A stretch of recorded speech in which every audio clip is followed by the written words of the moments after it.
Hey everyone, today we are going to be swatching and doing an eye look using the Colourpop and Nightmare Before Christmas palette, as well as the Jelly Mutt Shadow Lock. I use this as an eyeliner, so if you want to see swatches, my thoughts on this palette, and the look I did, just keep watching.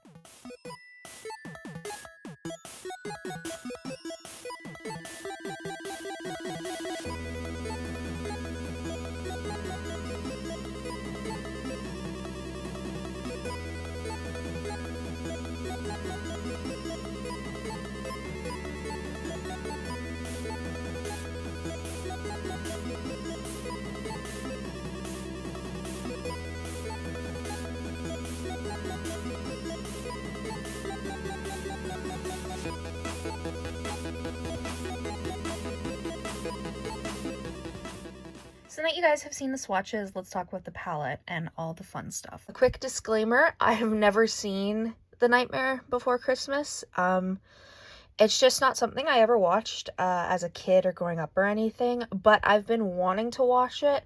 The animation style isn't typically my type of thing. I don't know why. I've never been a big fan of animation styles like that, but I want to go out of my comfort zone a bit. Plus, I think it's kind of cute. So yeah, my best friend, it's one of her favorite movies, so we've made plans to watch it. So eventually, I'll understand all the names and references.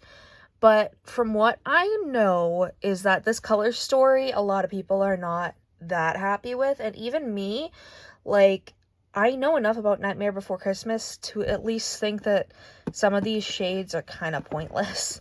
Like, there should be, like, a bright green.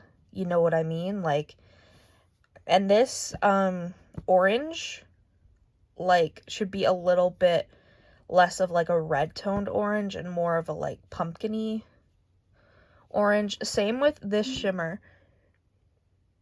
I would have loved if it was just a little bit more on the orangey side. That being said, all the shades I used, I really, really enjoyed. I think they performed really great. I typically don't have issues with Colourpop's formula. This is a palette that I splurged on because it is their, like, more expensive palette because it's one of their collaborations. But I was like, you know what? I really like this color story, which I do. I love the, like, you know, the bright colors, like the orangey pink tones. Then you have this, like, purpley tone. You have a black. You have nice shimmers. And then I love these, like, grungy gray sort of shades. Browns like this are my favorites. So that looks, the next look I'm going to do, I think I'm going to definitely use those tones to do, like, a gray look with that brownie shade kind of all over, and then maybe using Frog's Breath. I don't know, but this palette definitely inspires me, especially in the, like, holiday, still, like, on the edge of Halloween sort of vibes. But yeah, I'm happy with this palette. Palette swatched really well. I didn't have any issues whatsoever. The formula of the metallics, it varies between, like, shimmery metallic shades. So, like, for instance, the white shade 0, it's just a very intense white sort of inner corner highlight type of shade.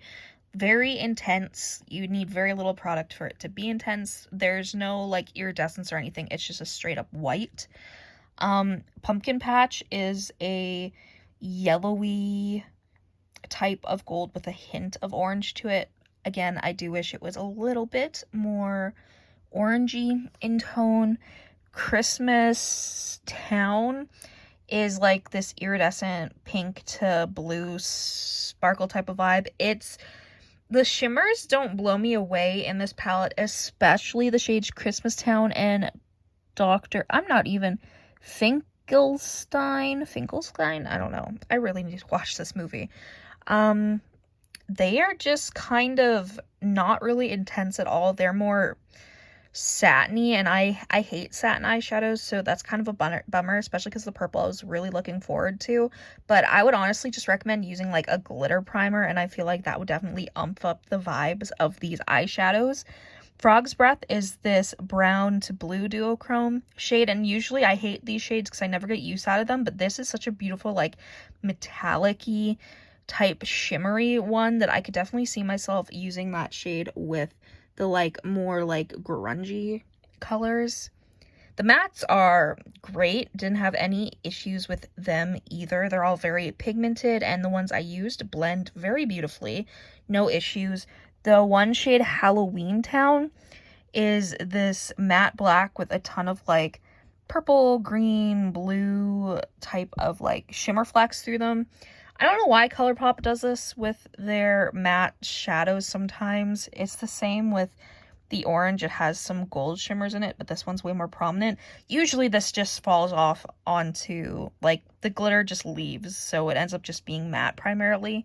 I think if you build it up on the lid or something, you could, but I don't know. It's just basically a matte black, so nothing too crazy. For the Jelly Much Shadow Lock, it's literally just like a black base with a ton of like blue and purple and green like shimmer throughout it. So think of like the matte black shadow, but like crazy intense. And this is what I used for my liner. I don't like black based eyeshadows on me because I'm not really good with doing like dark eyeshadows and stuff, but this is a shade where I'm like, okay, it's so beautiful, plus it'll look amazing as liner or any type of detail work, so that's why I decided to pick it up. And I'm glad I did. It's really pretty, especially as like a fun liner, so that's how I definitely see myself using this. I don't think I'll get much use for it as an eyeshadow just because of the fact that it does have that black base, so automatically makes it even more intense of a look. But I am happy I picked it up, and I think it goes really well with the palette. I really enjoy the look that I did too. I really didn't know what I was going to do going into playing with the makeup. I was just like, I know I want to use like the bright shades just to kind of get that over with, because I was curious, so I ended up doing like an orangey pink and yeah, an orangey pink look basically. I think it turned out okay actually. Like, I'm very happy with it, which I wasn't sure I would be, but I am. Like I said, I definitely think the next look is going to be with like the grungy matte shades, and then with Frog's Breath on the lid, maybe use a little bit of the Jelly Much shadow as well. I want to be using Everybody Scream too, because I love like purpley shades in any fashion. So very, very exciting to see this color story. Again, definitely think there should have been like a very like insane green shade. I think that would have been perfect.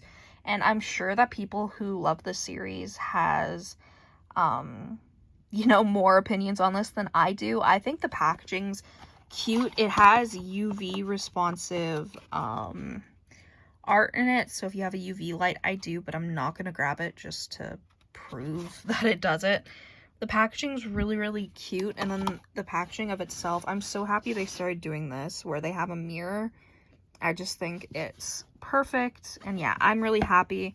I'm giving my best friend the boxes and stuff because she loves the movies, so I thought I'd ask her, and she was like, yes, please. So yeah, I'm really happy with this palette. I think it's beautiful, but I do think that they could have went closer to the movie vibes. That being said, we all have to remember that Colourpop, when they're doing a collab, they only get so much say, especially with Disney.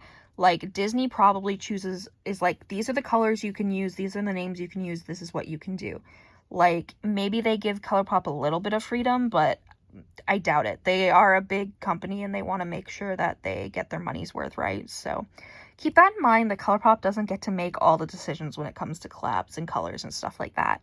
But again, I do think that this could have used a little bit of a vamping, but it's not the worst palette I've seen. And I think if it wasn't like Nightmare Before Christmas, I think it would have probably went a little bit better color-wise. But I still think it's a unique color story, at least unique enough, like having the grungy shades and the colorful shades, so I'm happy with it. Thank you guys so much for watching this video. I really hope you enjoyed. If you did, make sure you subscribe, comment down below any videos you'd like to see me do. Go follow my Instagram and TikTok, Makeup by Tasha XO, and I'll see you in the next video. Bye.